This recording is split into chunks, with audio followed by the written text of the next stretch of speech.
You're a burden this family has outgrown, Dad. Tonight I'm just making it official." Nathan lifted his glass higher, and the chandelier light caught the crystal and threw small trembling stars across the ceiling. 26 people sat frozen around the table. Somewhere in the kitchen, the oven timer kept ticking down towards zero, the only sound in a room that had otherwise forgotten how to breathe. No fork moved. No chair creaked. My daughter-in-law's manicured hand stayed exactly where it was, hovering an inch above her wine glass, not quite touching it. I sat there in my usual seat at the corner of the table, the seat closest to the kitchen, the seat nobody ever offered to trade with me, and I understood in that moment that I had become something you toast to instead of something you love. A line item finally closed out, a debt finally forgiven by the person who owed it. My name is Thomas Hargrove. I am 64 years old. For 38 years, I built and repaired the telephone lines, intercoms, and security systems of half the businesses in this city, first as a lineman climbing poles in the rain, later as the owner of Hargrove Communications and Security, a company I started in 1988 with $400 and a used service van with a cracked windshield. Before we go any further, if this story is already sitting heavy in your chest, drop a comment and tell me where you're watching from. Your city, your state, your country. I like knowing who's sitting with me in this room tonight. A note: this story weaves fictional elements into its telling, shaped for both heart and meaning. Names and places are coincidental, but what it has to say, I promise, is worth your time. I had been the one who wired this house, this exact house, back in 1994, running the low-voltage cable myself, through walls I built with my own two hands, setting the intercom panel by the front door with a level and a steady wrist, because Eleanor didn't trust anyone else to do it straight. 29 years later, I was sitting in a chair at the edge of my own dining room table, while my son explained to 26 guests that I had become dead weight. Nathan hadn't always talked like that. I want to be honest about that, because a father who paints his son as a villain from the very first breath is a father who's lying to you somewhere else too. Nathan had been a good boy once, careful with his hands, quiet like his mother, the kind of kid who'd sit cross-legged on the workshop floor, sorting wire connectors by color, while I finished a panel install for a client. But somewhere between business school and his marriage, to Vanessa 6 years ago, something in him had gone smooth and cold, the way a stone goes smooth in a river, worn down by something patient, something that knew exactly how long it had. Vanessa raised her own glass a half-second after Nathan, her smile arriving just slightly too fast to be spontaneous, the kind of smile that had been rehearsed in a mirror. "To simplifying things," she said, her voice bright and pleasant, pitched exactly loud enough for the whole table to hear, and exactly soft enough to sound like she wasn't trying to be heard. Some structures just don't serve anyone anymore. She didn't look at me when she said it. She looked at her wine, turning the stem slowly between two fingers, the way you might turn a key in a lock you already know opens. I set my fork down very carefully on the edge of my plate, the way you set something down when your hands have started to shake and you don't want anyone to see it. 64 years old, and I had to remind myself, not here, not in front of 26 people who had come into my house to eat food I'd helped cook. Not yet, because here is the thing nobody at that table knew.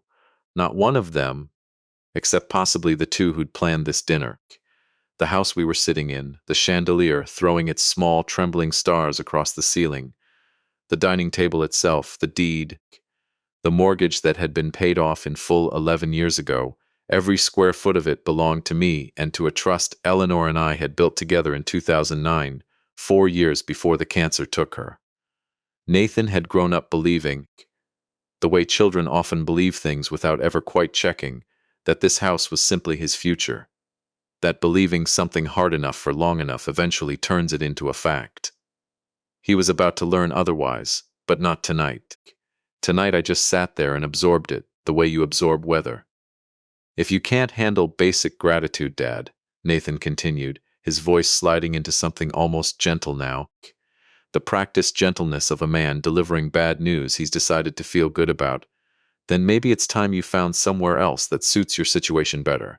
We've been carrying you for years. Mom would understand. She always wanted things simple. That was the sentence that did it, not the toast, not dead weight. The sentence where he reached into the space where his mother used to be and pulled her out to use as a weapon against me. Eleanor Hargrove had never once in 31 years of marriage used the word simple to describe anything that mattered. She kept a ledger with 17 years of handwritten entries in a hand, so careful you could read it from across a room. She wrote 3-page letters to the electric company when they overcharged her by $4. She had opinions about grout color that took 2 weekends to resolve. Nothing about Eleanor Hargrove had ever been simple. And Nathan, who had sat on her lap while she balanced that ledger, who had watched her argue a contractor down $800 over a crooked door frame, knew that better than anyone in this room. He said it anyway. He said it because he needed her voice to make his own sound softer than it was. I stood up from the table. Not fast, not dramatic. I folded my napkin the way Eleanor had taught me, in thirds, the crease, facing the center of the plate, and I set it down beside the fork. 26 pairs of eyes followed me as I pushed my chair back, the legs scraping softly against the hardwood floor. I'd refinished myself 2 summers ago on my hands and knees with a rented sander and a bad lower back. Nobody said anything. Vanessa's smile had gone very still, like a photograph of a smile rather than the thing itself. I walked toward the hallway, past the built-in bookshelf, where I kept 40 years of trade manuals nobody in this family had ever opened, past the framed photograph of Eleanor and me standing outside our very first storefront in 1988, both of us grinning like idiots because we had no idea yet how hard the next 4 decades were going to be, or how good. And that was when the phone rang, not a cell phone, not the smart speaker Nathan had installed in the kitchen last Christmas that none of us had ever properly figured out how to use. The old rotary phone. The heavy cream-colored one that had sat on the mantel above the fireplace for 11 years, plugged into a jack I'd wired myself back when this was still a working household line. Kept there because I couldn't bring myself to disconnect the number Eleanor had answered every single day of her adult life. It rang the way old phones ring, a real mechanical bell, loud and insistent and completely wrong for the room, and every single person at that table turned to look at it the same way you'd look at a light switch flipping itself in an empty house. Because that phone had not rung in 3 years. Because that phone was connected to a line that, as far as anyone but me knew, belonged to a woman who had been dead since the spring of 2019. Because the small illuminated screen on the caller ID box beside it, the one I'd added myself for accessibility years ago when Eleanor's hearing started going, was lighting up with 2 words in soft green digits, the same 2 words it had displayed every single time she got a call for 31 years. Eleanor Hargrove. I stood in that hallway with my hand halfway to the light switch, and I did not move for a long moment. Behind me I heard a chair scrape back fast, too fast. The specific sound of someone standing up because their body reacted before their mind gave permission. I turned around. It was Vanessa.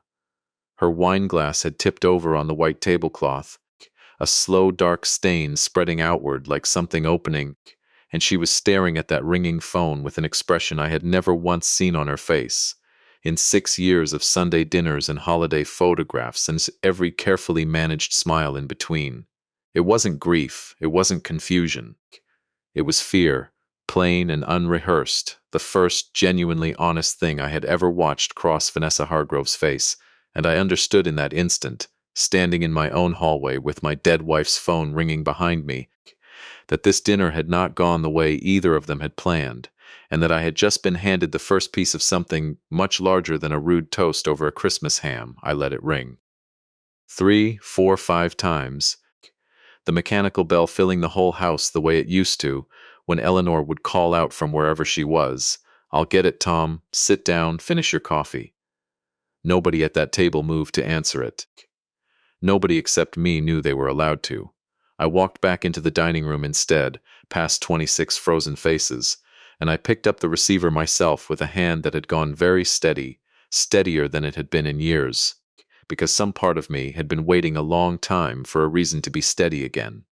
"Hargrove residence," I said, and my own voice sounded strange to me, older than I remembered it, or maybe just more certain.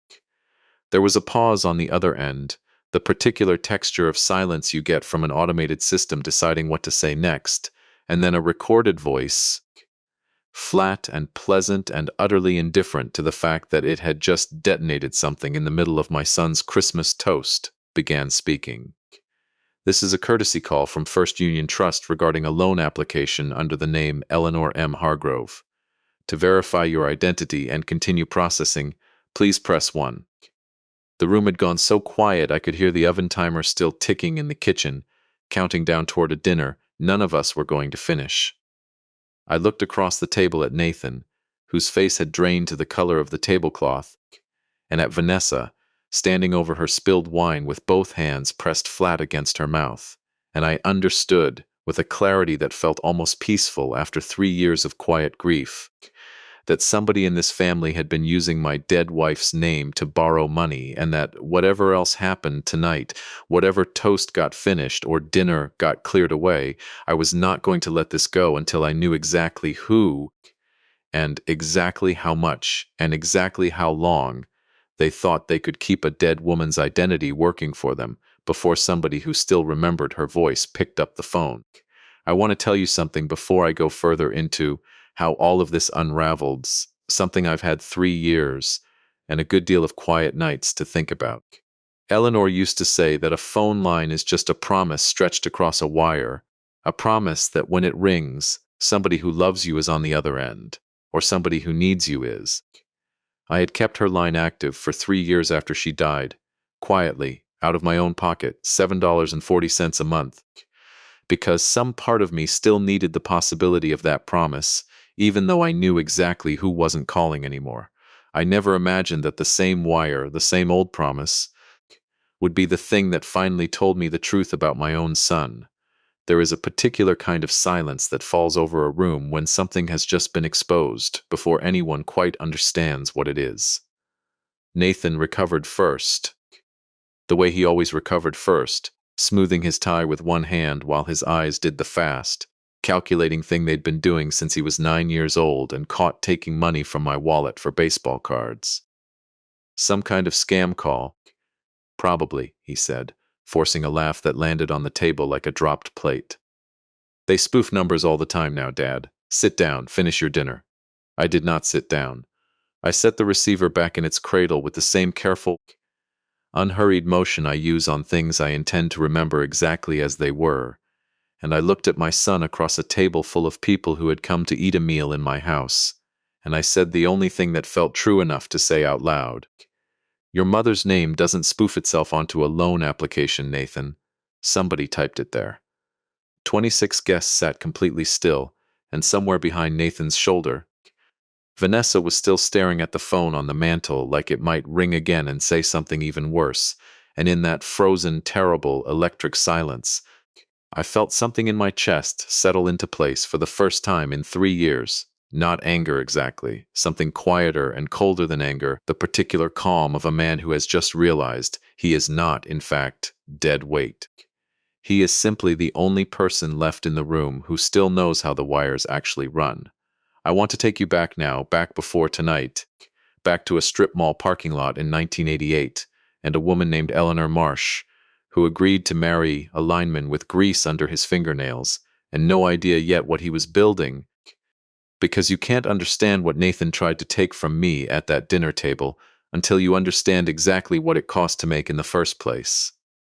The parking lot belonged to a diner called the Blue Anchor, out on Route 9, the kind of place that served coffee in mugs thick enough to survive a fall onto tile, and Eleanor Marsh worked the counter there 4 nights a week while she finished her associate's degree in accounting. I was 23, climbing telephone poles for the regional exchange company, coming off a double shift with rope burn on both palms, and I ordered a slice of cherry pie I didn't actually want, just so I'd have a reason to sit at her counter a little longer. She caught me staring at the register while she counted out change and said, without looking up, "You're doing the math. Wrong in your head, I already gave you the right amount." I told her I wasn't checking her math. I was just watching her hands. She looked up at that, and something in her face did a small, careful thing, like a door deciding whether it wanted to open. Careful, lineman, she said. I bite. We married 11 months later in her mother's backyard with 40 folding chairs and a borrowed record player, and within a year we'd scraped together $400, every last cent we had between us, and signed a lease on a storefront the size of a two-car garage in a strip of light industrial units nobody else wanted.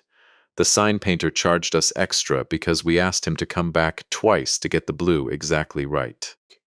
Hargrove Communications, it said, though for the first 8 years it was really just me with a van and a ladder and Eleanor at a card table, doing the books by lamplight after her shift at the diner ended, teaching herself double-entry accounting from a library textbook with a broken spine because we couldn't afford to hire anyone who already knew how.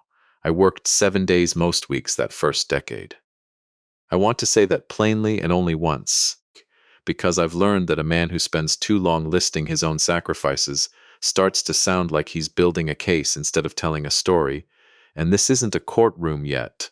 $400 became 4 employees became 40, and somewhere in the middle of all that, Eleanor stopped working the diner counter and started running the office full-time, and somewhere after that, our son Nathan was born on a Tuesday morning in March, 7 pounds, 2 ounces, with a full head of dark hair and a grip on my finger that nearly buckled my knees. He grew up in that shop the way some kids grow up at a family farm. He'd ride his bicycle down after school and lean it against the loading dock with the particular authority of a child who believes he owns a place, march straight past whoever was on the floor, and climb up on the stool beside my workbench. "What are we building today?" he'd ask, every single time, like the answer might surprise him. "An intercom panel," I'd say, or a phone bank, or a security loop for the hardware store on 5th. He'd watch my hands work the wire strippers, then reach out and touch the copper carefully, the way Eleanor had taught him to touch anything that could still carry a current. "It's warm," he said once, surprised, holding a coil that had been sitting in the sun. "Copper remembers the current that ran through it," I told him. "It holds the heat a while." He thought about that with his face all scrunched up in concentration. "Does it remember us too?" he asked. "When we touch it?" I looked down at this serious, careful boy with solder dust on his sneakers and told him I thought it probably did. Eleanor stood in the doorway behind us with a coffee mug in each hand and a look on her face. I didn't have words for then and don't quite have words for now, except to say it was the look of someone watching something they'd built with their own 2 hands finally start breathing on its own. The years piled up quietly after that, the way good years do. New equipment, our second location, a contract with the county school district that nearly put us on the map for good.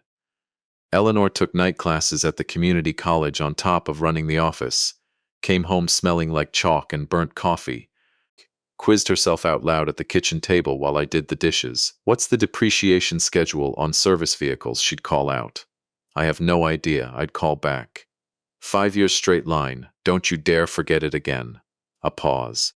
"You're dripping on the floor, Tom." The diagnosis came on a Thursday in October of 2018, in a room with beige walls and a window that looked out onto a parking structure, and the doctor used the careful, padded words doctors use when they're trying to hand you something heavy without dropping it on your foot. Aggressive. Stage 4. We caught it later than we'd have liked. I sat beside Eleanor in a plastic chair and held her hand, and her hand did not shake, and mine did. On the drive home, she looked out the window for a long stretch of silent highway and then said, in a voice as steady as a ledger balancing, "Well, we'd better get the paperwork in order." I told her I wasn't ready to think about paperwork. She turned and looked at me with eyes that were dry and clear, and had already, in the space of 40 minutes, made peace with something I would spend the next 4 years still fighting. "I am not spending whatever time I have left watching you fall apart in advance," she said. "So sit up, Tom, and let's get to work." She fought for 6 months longer than the specialist gave her, which anyone who knew Eleanor Hargrove would tell you was exactly like her, arguing even her own body down to a better outcome than the one it had planned. She spent those months, when she had the strength for it, sitting at the kitchen table with a blanket over her knees, walking me through every system she'd ever built, The accounts, the vendor relationships, the particular way she filed insurance claims, so nothing ever slipped through a crack. She wasn't just teaching me the business. I understand that now in a way I didn't understand it then. She was making sure I could survive without her, the way you'd teach a man to swim before pushing his boat out past the breakers. She passed on a gray morning in April of 2019, in our bedroom, with her hand in mine and the curtains open the way she liked them, and she did not say anything dramatic at the end. She looked at me for a long moment with those same steady eyes, squeezed my fingers once, and let go so quietly. I sat there for nearly 10 minutes afterward, not fully believing the room had changed. Sam Delgado drove me home from the hospital that day.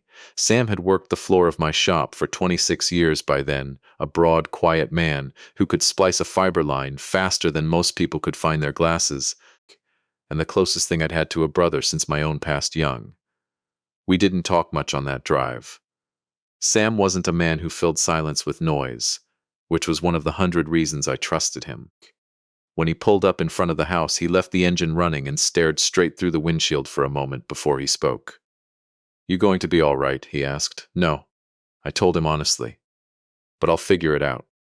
He nodded once, the way he nodded at everything that mattered too much for extra words. "I'll handle tomorrow's crew meeting," he said. "You take the week." I took the week.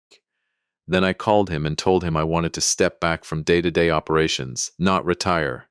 Just step back, let him run the floor and represent the company publicly, while I stayed involved quietly from a small back office where the work still mattered, but my name didn't need to be on the door anymore.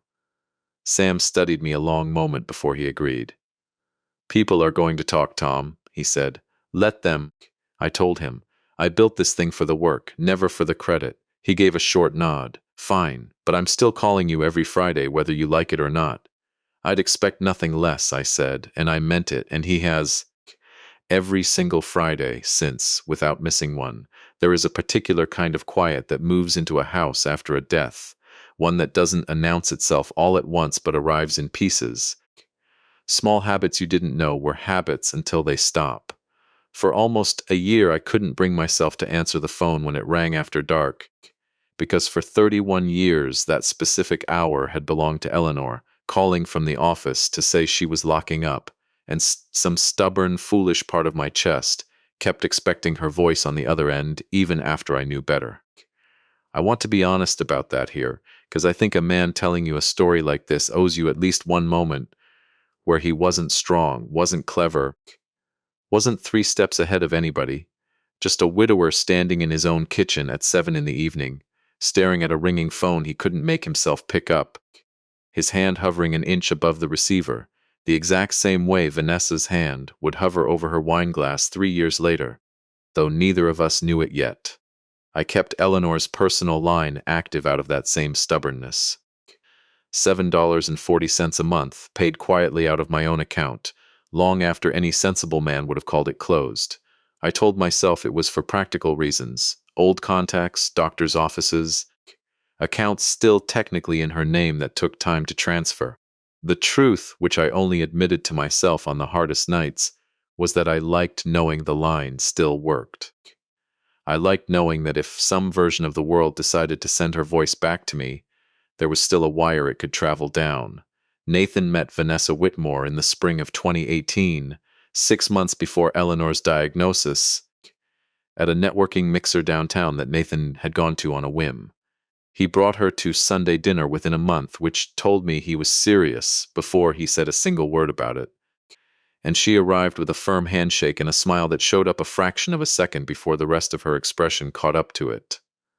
She was polished without being flashy, asked me detailed, well-researched questions about the telecommunications industry that sounded like genuine curiosity, and complimented Eleanor's cooking twice in the first 20 minutes, with the exact same phrasing both times, which I noticed and then talked myself out of noticing, somewhere between the salad course and the main dish. She asked me in the same easy tone she'd used to ask about the weather, whether I still had any hand in running the company or whether I'd fully handed it over to Sam. I told her I'd stepped back from daily operations, that Sam managed the floor now, that I kept things simple these days from a small office nobody paid much attention to. She nodded pleasantly, filed it away without a single follow-up question, and moved smoothly on to asking Eleanor about her recipe for the green beans. Something about how cleanly she absorbed that piece of information, no curiosity trailing behind it, no natural next question the way a real interest usually produces one, sat wrong with me in a place I couldn't name yet. I told myself I was being an overprotective father, watching his boy fall in love for the first time. Nathan was 30 years old and lit up in a way I hadn't seen since college, leaning across the table toward this woman like something that had finally found its direction. Who was I to cast a shadow over that? So I let it go, the way you let go of a lot of things when you're too busy losing your wife to pay attention to the smaller warnings arriving at the edges of your life. They married in the fall of 2020. Small pandemic-era ceremony in Vanessa's parents' garden, 18 months after Eleanor's death, and I stood up as father of the groom in a suit I hadn't worn since the funeral and gave a toast about building things that last. And Vanessa cried real tears at the right moments and hugged me a beat longer than necessary, and I told myself, again, that I was simply a grieving man looking for reasons to be suspicious of the people trying to love his son. Their daughter Lily was born the following spring, and I want to tell you honestly that nothing in the 3 years since has cracked something open in me quite the way that little girl has. She has Eleanor's exact laugh, a fact nobody else in the family seems to have noticed the way I notice it. A sudden surprised bark of a sound that seems to catch even Lily off guard every single time. She started visiting my workshop the way Nathan used to, small hands reaching for wire she wasn't supposed to touch, asking what are we building today with the exact same wide-eyed seriousness her father once had.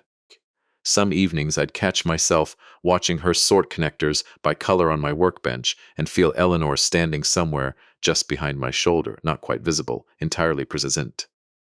The first small wrong thing happened in September, 4 months before the Christmas dinner where all of this finally came apart in front of 26 guests. I'd gone looking for an old 1994 product catalog. I kept for sentimental reasons. One I stored in a locked drawer in the home office Nathan and Vanessa used when they visited, the same drawer where I also kept a folder of Eleanor's original handwritten client ledgers, artifacts I couldn't bring myself to digitize or discard.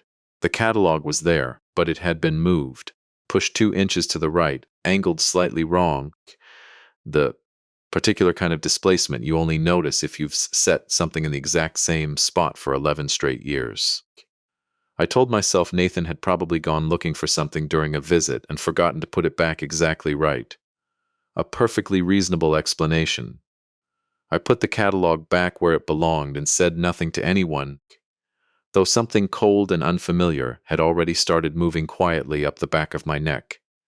The second piece arrived 3 weeks later, on a Wednesday morning, when Sam called and I could tell from the very first word that something in his voice had shifted. Sam Delgado did not do alarm. In 26 years, I had heard genuine urgency in his voice exactly twice, and this was the third. "Tom," he said, "I need you to sit down for this one." I sat down. "There's a loan application in processing at First Union," he said. "Equipment expansion, $240,000. The guarantor line has your signature on it." The room seemed to tilt very slightly, the way a floor tilts when a truck passes too close outside. "I haven't signed anything for the bank in 3 years, I told him carefully. "I know," Sam said. "That's why I'm calling. Who submitted it?" A pause heavier than the first. Application lists Nathan Hargrove as primary applicant. Sam let that sit a moment before he added the part that mattered most. "The bank flagged it themselves, Tom. Something about the signature didn't match their file from your last loan back in 2015. They called our main line to verify before processing another cent." I sat at my kitchen table for a long time, after that call ended, completely still, working through what a forged guarantor signature actually meant in plain, unforgiving legal terms. Signing another person's name on a financial document without their authorization is forgery. Submitting that document to a federally regulated bank to secure funds is bank fraud. Both are federal crimes, the kind that don't care how good your relationship with the person is, or how much you love them, or how many Christmases you've spent at the same table together. My son had put his name and mine on a felony, and the only question left standing in that quiet kitchen was how long he'd been doing it, and whether he'd been doing it alone. I didn't call Nathan that week. I didn't confront anyone. I did something my late wife had taught me without ever quite meaning to teach it. I got the books in order first, quietly, methodically, before I let anybody know I'd noticed anything at all. I asked Sam to pull every financial record touching the company for the past 2 years and review it personally, no one else involved. I called Elaine Voss, the attorney who had handled our estate planning since Eleanor's diagnosis, a precise, unhurried woman in her 50s who had never once in 6 years given me advice she hadn't already thought through 3 times over. And on a cold evening in late October, sitting alone at my kitchen table with a single lamp on, and the rest of the house dark around me, I opened the small fireproof box Eleanor had left in the back of our bedroom closet, the one she'd told me years earlier not to open until I needed to, and found inside it a cassette tape, unlabeled except for 2 words in her careful handwriting on a strip of masking tape across the spine. Listen first. I sat there holding that tape for a long while before I found the courage to feed it into the old answering machine, still wired into the kitchen jack, the machine I'd kept working, for the same stubborn reason I'd kept her phone line active, and pressed play, my hand no steadier than it had been that Christmas night when it finally rang for real. The tape hissed for a few seconds before her voice came through, a little younger than I remembered it, steadier too. The particular steadiness she saved for things she'd already decided about, long before she said them out loud. "Hello, Tom," she said, and my throat closed so completely I had to grip the edge of the table with both hands. I hadn't heard her voice in 3 years, not once, not even in an old video, because I'd never once been able to make myself press play on anything that had her in it. And here she was, sitting 3 feet from where I was standing right now in the kitchen I'd built for her, talking to me like no time at all had passed. "I'm going to be this practical," she said, "because you know I get sentimental if I let myself, and we don't have time for sentimental." I heard paper rustling, the specific sound of her checking notes she'd written out beforehand, the way she checked everything beforehand. There are some things I need to say while I still can. First, I'm sorry I couldn't say this to your face. I tried a few times and lost my nerve, which isn't like me, I know, but this one was hard. A short breath, the kind she took before saying something she'd already decided was true. "I've been thinking about what happens to everything we built after. Not to us, to the company, to the people who've spent their lives working there with you. And I've been thinking about Nathan." Her voice tightened, just slightly, in a way that told me, even from 3 years in the future, exactly how much this next part had cost her to say out loud. "He's going to love someone someday, Tom, the way he loves everything. Completely, without holding anything back. That's beautiful. It's also the thing I worry about most, because a person like that can be led somewhere before he even notices he's being led. I don't know who that person will be. I hope I'm wrong about all of this. But I talked to Elaine, and we set some things in place, just in case. The company has a protection built into it, now that neither of you can undo on your own, no matter what gets signed, no matter what document gets waved around a table. If I'm wrong, none of it ever matters, and Nathan runs the whole thing exactly the way I trust he can. But if I'm right," a long pause, and I could hear her deciding whether to finish the sentence, and then finishing it anyway because Eleanor Hargrove never once in her life left an important sentence unfinished. "If I'm right, then whoever comes looking to take what we spent 30 years building will find out it was never as simple as they thought. I love you, Tom. Take care of our people. They're the whole point of any of this." The tape clicked off. I sat in that dark kitchen and cried the way a man cries when he's been carrying something for 3 years and finally runs out of places to set it down, no dignity to it at all. Just my shoulders shaking and my face in my hands. And when I could finally breathe evenly again, I understood 2 things with absolute clarity. Eleanor had seen this coming, or something enough like it, years before any of it happened, and she had done something about it without ever once telling me because she knew I would have argued, would have said I was being paranoid about our own son, would have said give him a chance. She hadn't needed my agreement. She'd only needed me to find that tape when the time finally came. I called Elaine Voss the next morning. Elaine was 53, precise in the particular way good attorneys are precise, with a talent for laying out complicated situations in language that never once made you feel small for not already understanding them. I've been holding on to something for 4 years, Tom. She told me when I sat down across from her desk, waiting for you to ask the right question. Eleanor came to see me 8 months before she died. She had me amend the company's governing documents. She slid a folder across the desk. Any sale, transfer, or change of controlling ownership in Hargrove Communications now requires approval from a council of 5 employees who've worked for the company 15 years or longer. Sam Delgado sits on that council. So does Priya Malhotra, your longtime bookkeeper. A 2/3 vote is required before anything changes hands, no matter whose signature ends up on a piece of paper. She looked at me over the top of her glasses. Eleanor made sure that even if someone got everything they came for, they still couldn't do the one thing they actually wanted to do with it. They couldn't sell it out from under the people who built it. Sam's investigation took 3 more weeks, and what he found sat heavier in my chest with every phone call.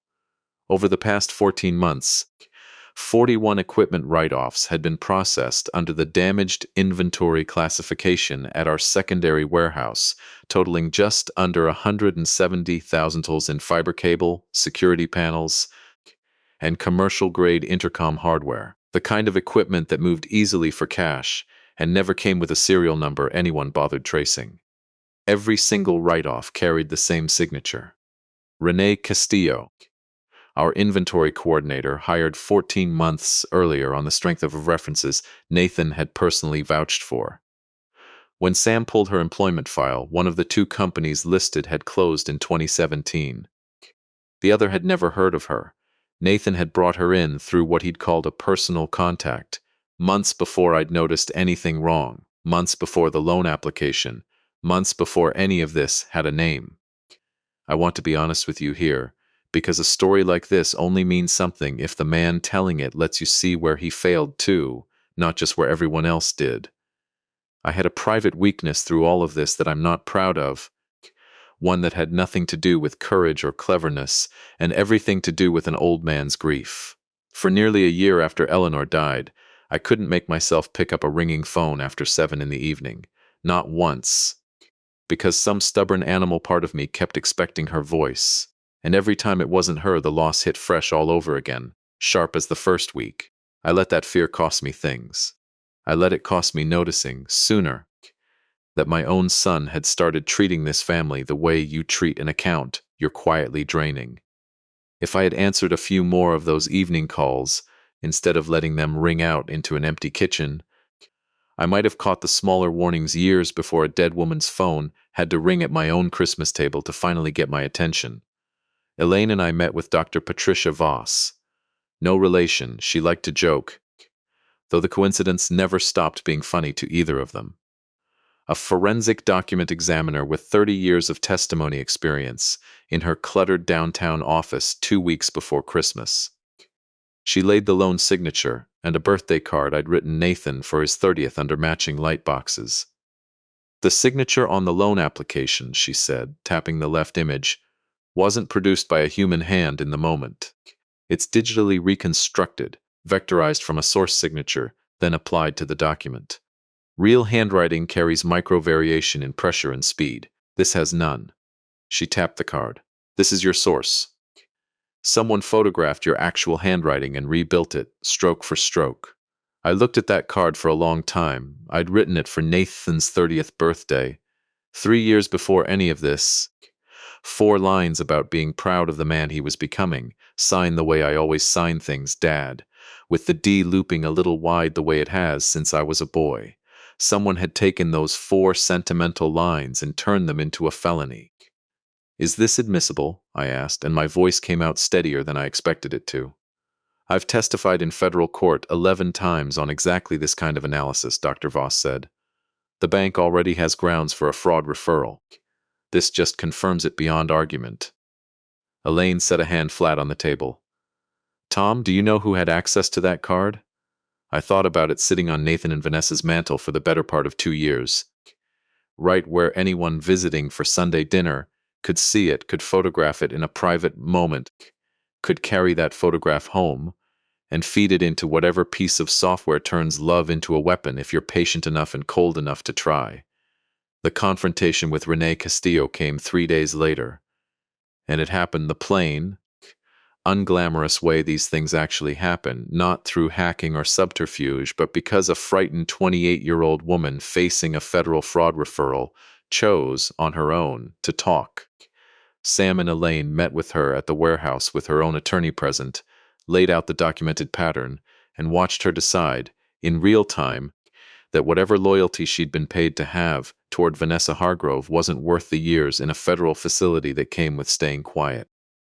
She hadn't known the full scope of it, she said, only that Vanessa had recruited her 18 months before the wedding even happened. Back when Nathan was still just a man, Vanessa had recently started dating, promising her a cut of whatever came out of the family business situation once things were finalized. She'd been telling the truth, as far as any of us could determine, about one crucial detail. She'd never met Nathan more than a handful of times. Every instruction, every deposit schedule, every write-off she'd been told to file had come directly from Vanessa. I sat with that fact for a long while after Sam relayed it to me over the phone, standing at my kitchen window, looking out at a street gone quiet with early winter dark. Vanessa had planted someone inside my company before she'd ever set foot at my dinner table as Nathan's girlfriend. She had built the machinery of this years before she needed it, the patient way a person builds something they intend to use eventually, regardless of how the relationship in front of it turned out. Whatever Nathan believed he was doing that Christmas night, raising his glass to my fortune in front of 26 guests, he was standing inside a structure his own wife had been quietly constructing since before their first date, and he had no idea he was standing in it. I asked Elaine one more question before we scheduled anything further. Does Nathan know? She was quiet a moment. Based on everything we've gathered, she said finally, I don't think he does. Not the full shape of it. I think he knows enough to be ashamed of the loan, ashamed of the toast, ashamed of 100 small unkindnesses he's let himself believe were justified. But the scale of what Vanessa built underneath him, I don't think he's seen that yet. I sat with that answer a long time too, because it changed something in me I hadn't expected to feel changed. I had spent 2 months building a case against my son. I had not yet let myself consider that my son might, in some smaller and more painful way, also be a casualty of this rather than only its architect. I called Diana. No, forgive me, I called my daughter. I should say clearly here that Nathan has an older sister, Rachel, 34, who lives 4 states away and had kept a careful, wary distance from Nathan and Vanessa for the better part of 2 years without ever fully explaining why. I called her on a Tuesday evening and told her, as plainly as I could, everything Sam and Elaine had found. She was quiet for a long moment on the other end of the line, and then she said something that stayed with me through everything that came after. I used to watch Vanessa at family dinners, Dad, the way she'd track exactly how much attention you paid to which parts of the conversation. I always told myself I was being paranoid. Nathan loves her so much I didn't think I had the right to say anything. A pause. Should I come home for Christmas? I told her yes. I told her to come home and to bring Lily's favorite blanket because I had a feeling the little girl might end up needing the comfort of something familiar before this was over, and I told her, though I hadn't fully admitted it to myself yet, that I wasn't planning to end this at the dinner table at all. I was planning to end it on the anniversary, in the one place that had watched every single thing our family had ever built or broken. The anniversary of Eleanor's death fell on April the 14th, 4 months after that Christmas dinner, and I chose the original storefront on Route 9 for the meeting. The same 400 square feet where Eleanor had once taught herself bookkeeping by lamplight, where Nathan had once sorted connectors by color on a workshop stool, where the sign painter had come back twice to get the blue exactly right. We'd stopped using it for daily operations 11 years earlier when the 3rd location opened, but Eleanor had refused to let me sell it. It's where we started, she'd said the one time I raised the subject. You don't sell where you started. I hadn't raised it again. I asked Elaine to arrange the meeting under the plain framing of finalizing some overdue estate paperwork. Nothing that would spook anyone into canceling. Sam arrived first before sunrise and helped me set 2 folding tables end to end down the center of the old shop floor, the way we used to set them up for holiday potlucks back when the whole crew still fit comfortably under one roof. Neither of us said much. I made a thermos of coffee in the little kitchenette we'd installed back in 1995, and Sam arranged 8 chairs around the tables, and somewhere in the quiet efficiency of that early morning work, I felt something in my chest that had been clenched tight for 4 months finally start, very slightly, to loosen. You look calm, Sam said, pouring himself a cup. I've been calm since I heard that tape, I told him honestly. Once I understood what Eleanor left us, I stopped being afraid of any part of this. Sam studied me over the rim of his mug. She really was something else, he said quietly. She really was, I agreed, and for a moment neither of us needed to say anything further than that. The meeting was set for 10 o'clock. Rachel arrived first with Lily in tow, the little girl clutching a stuffed rabbit with one ear worn thin from years of sleeping under her chin, and I knelt down to say good morning to my granddaughter the way I always did, at her eye level instead of mine. Grandpa, she said, tilting her head the way Eleanor used to when she was working something out, why do we have to come to the phone store today? I told her it wasn't really a phone store anymore, just an old building that used to be one, a place where a lot of important things had started a long time ago. She considered this with the total seriousness only a 5-year-old can manage. Is that where you and Grandma Eleanor fell in love? I told her it was close enough to that. Then it's not a phone store, she said firmly. It's a love store. I didn't correct her. I don't think I could have if I'd wanted to. Nathan and Vanessa arrived at 9:55, which told me Nathan had been parked somewhere nearby, waiting to time an entrance that looked punctual without looking eager. He was dressed the way he dressed for client meetings, dark suit, good shoes, the whole careful architecture of a man who wants a room to trust him before he says a word. Vanessa walked half a step behind him in a cream blazer, her expression composed into something warm and slightly sorrowful, the expression of a woman who has decided in advance exactly how much emotion this occasion deserves, and has rationed it out accordingly. Dad, Nathan said, shaking my hand at the door with a grip a beat firmer than necessary. Thanks for having us out here. Feels strange being back. I told him coffee was on the counter, helped themselves, and we all sat down at the folding tables under the same fluorescent lights that had hummed over Eleanor's card table 40 years earlier. Elaine opened with the estate paperwork, exactly the way we'd planned, plain and procedural, nothing to alarm anyone. Then, when the room had settled into the low, comfortable rhythm of routine business, she set down a single folder and looked directly at Vanessa. Before we finish the estate documents, there's a separate matter the company's outside counsel needs to address today. It concerns 41 inventory write-offs authorized over the past 14 months, and a loan application filed in November under Eleanor Hargrove's name. Vanessa's composed expression didn't crack. Not exactly, but something underneath it went very still, the particular stillness of a person recalculating in real time. Nathan looked between his wife and Elaine with genuine confusion, the kind that can't be performed convincingly by anyone, and I understood in that instant, watching my son's face, that Rachel had been right. He truly hadn't known the shape of it. What loan application? Nathan said slowly. Elaine slid a single document across the table, 1 page, verified and notarized, nothing raw or unconfirmed. A forensic signature analysis summarized in plain language, confirming that the guarantor's signature attributed to Thomas Hargrove on a $240,000 loan application had been digitally constructed from a birthday card, and that the application itself had been filed from an IP address registered to Vanessa Hargrove's home office.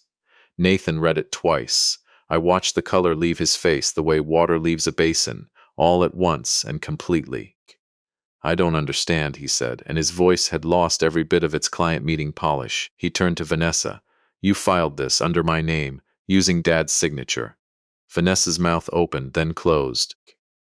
For 6 years, I had watched this woman produce exactly the right expression for exactly the right moment, and for the first time, I watched her fail to find one. I was protecting our future, she said finally, and her voice had gone thin and defensive in a way I'd never heard from her. This family sits on assets worth millions and treats it like some sacred museum piece nobody's allowed to touch. I built something that would have finally given us. You built a felony? Nathan said, and something in his voice cracked open, not with anger exactly, but with the particular grief of a man realizing the ground under 6 years of his life had never been solid at all. He stood up from the table so fast his chair nearly toppled, and for a moment I thought he might walk straight out the door, the way I had walked out of my own dining room 4 months earlier. Instead, he turned to me. My son, who had raised a glass to my fortune in front of 26 guests, who had called me dead weight this family had outgrown, stood in the middle of the shop where I'd taught him to touch warm copper as a boy, and his face crumpled in a way I hadn't seen since he was 9 years old and had broken a window with a baseball and didn't yet know how to tell me. Dad, he said, and his voice broke clean in half. I didn't know. I swear to you, I didn't know any of it. I looked at my son for a long moment, at 36 years of history compressed into one shaking face, and I did something neither of us had done in longer than I could remember. I crossed the small space between us and I put my arms around him, and he folded into it the way he used to fold into Eleanor's arms as a boy. All at once, no resistance left in him. Neither of us said anything for a long moment. Sam looked away toward the window, giving us what privacy the room could offer. Rachel's hand found Lily's shoulder and steadied it there. I have my own mistakes in this, Nathan, I said quietly, close enough that only he could hear it. I let your mother's death close me off from you right when you needed me most steady. I handed you a business without ever finishing the harder lesson underneath it, what it actually costs to build something, and what it means to protect people instead of just profit off them. I was so busy grieving quietly that I let 4 years go by without once sitting you down the way my own father never sat me down. That's on me too, son. I'm not going to stand here and pretend it isn't. He pulled back and looked at me, his eyes red-rimmed and raw. That doesn't excuse the toast, he said. It doesn't excuse any of it. No, I agreed, it doesn't. But it explains some of the ground you were standing on when she built all this underneath you. I looked past him at Vanessa, who was still seated, her composure gone entirely now, staring at the folder in front of her like it might rearrange itself into something less true if she looked at it long enough. It was Lily who broke the silence that followed, her small voice cutting through the tension with the particular clarity only a child can manage. She had wandered from Rachel's side toward the old workbench along the far wall, where I still kept a coffee can of spare connectors sorted by color out of pure habit, and she held one up, a small blue wire nut, turning it in the light, the way her father used to turn things at that same bench 30 years earlier. Grandpa, she said, if this makes the phone work and that makes the phone work. She pointed at another connector. How come Mommy made a phone call that made everybody so sad?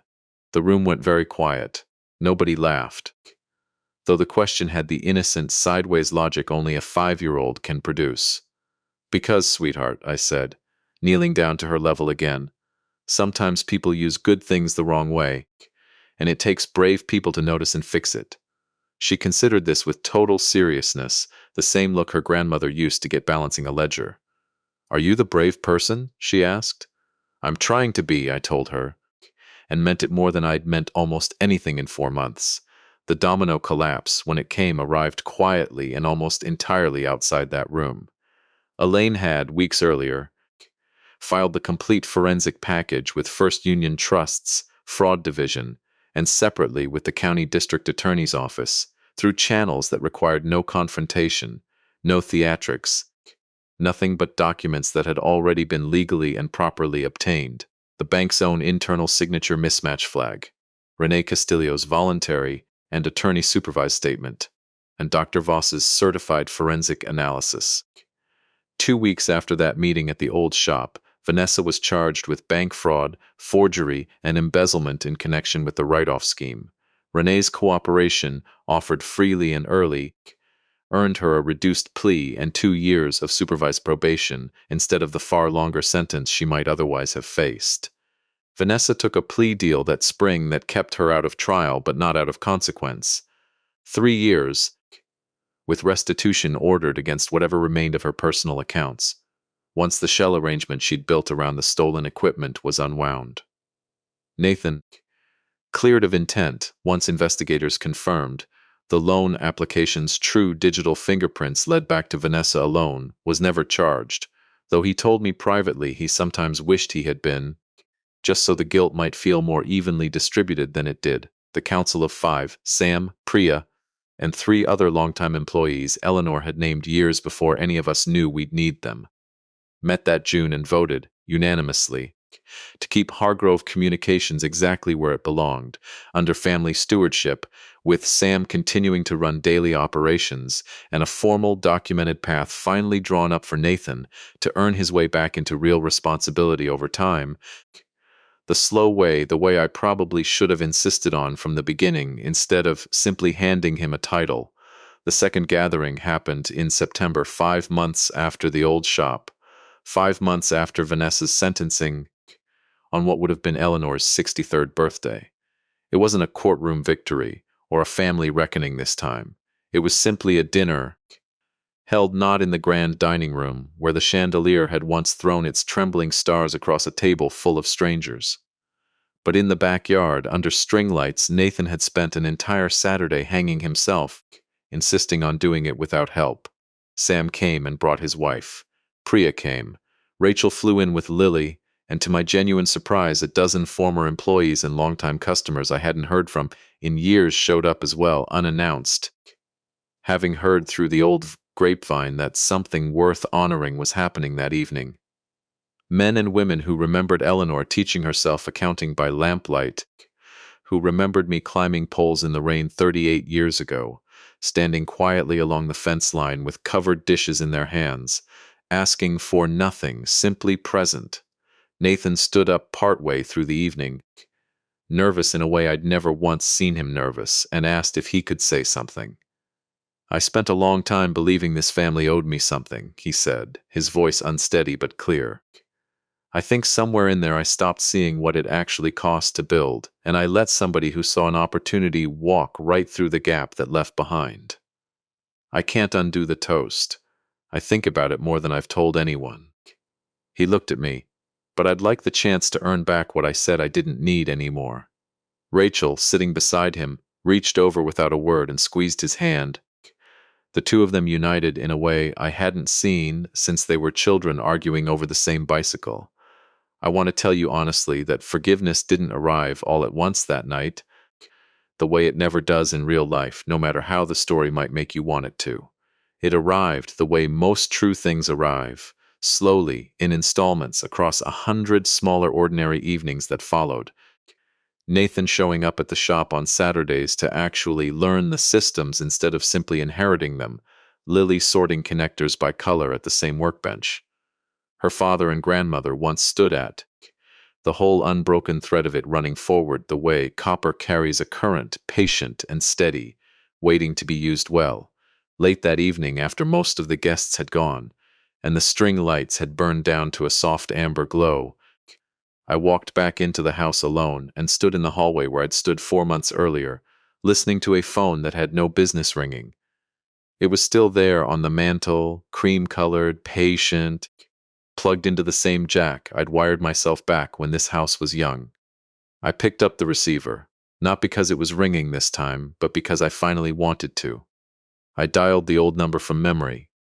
Eleanor's voicemail greeting still somehow, impossibly, active after all these years, some quiet miracle of an account nobody had ever gotten around to closing. Her voice came through, warm and unhurried, exactly the way I remembered it. "You've reached the Hargroves. Leave a message and we'll call you back before you know it." I stood there a long moment with the receiver against my ear, listening to a beep that had waited 3.5 years for someone to finally answer it honestly. "We're all right, Eleanor," I said, and my voice came out steadier than I expected, steadier than it had any right to be. "It cost us something to get here, but we're all right." I set the receiver back in its cradle, Gently, the way you set down something you finally finished carrying, and I left the old phone exactly where it had always been, not because I needed the promise anymore, but because some promises are worth keeping active even after they've already been kept. I am not a man who set out looking for revenge that Christmas night. I never wanted to be. What I wanted, the whole time, quietly, underneath every folder and every forensic report, was simply for the people I loved to remember what they were actually standing on before they decided to toast to my disappearance. I made my own mistakes getting there. I let grief close me off. I let silence stand in for teaching. I confused giving everything with giving the right things. I am still paying down that particular debt, one Saturday morning at the workbench at a time. But if there is one thing I would ask you to carry out of this story tonight, it is this. Don't let love in your family become a silence. Everyone quietly agrees to work around. Family justice doesn't begin in a courtroom or at a folding table in an old storefront. It begins the first time you decide the truth matters more than the comfort of pretending everything is fine. I believe some things get put in front of us not to punish us, but to finally show us who we really are, standing at the edges of our own lives, waiting to be noticed. That old phone on the mantle taught me that a dead line can still carry a live promise if somebody's willing enough to answer it. If this story found something true in you tonight, leave a word in the comments below. I read every single one. Share it with someone who needs to hear it today. And if you're new here, stay a while longer. There's more waiting for you.